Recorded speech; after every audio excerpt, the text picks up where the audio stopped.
Our main update, yung post ni May sa kanyang Instagram. Merry Christmas sa mag-asawang May Mendoza at Arjo Atayde.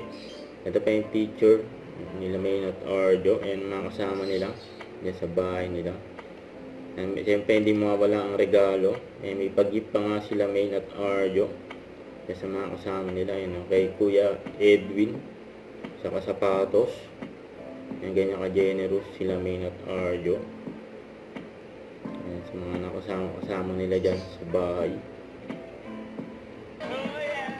Yan, Eat Bulaga. Yan, Merry Christmas Dabber Cards. Happy Thursday.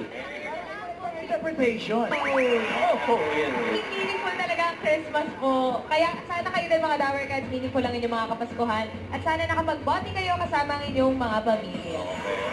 Congratulate natin ulit si Bossing para sa The Kingdom. First time, full-length film na walang comedy. Comedy. Grabe yan. Ayun yung comedy! May natawa pa nga si May. Nataupo. Tagaan nyo sa pakpak ng ilong ko. Grabe yan. Pero ang mga Dower Cats, ang sino sa order natin. Sa mga hindi nakakapatuloy pa rin, ang Christmas celebration. Yan, okay. Sinimulan namin doon sa Christmas capital ng Pilipinas, sa Pampanga. Ay, mahirap ang kalimutan. Just one, but two, dalawang bayan. Punta tayo sa barangay. Sugar. Don't forget to subscribe and click the notification bell for more update. This is Future Reaction Vlog. Stay tuned for more update. See ya.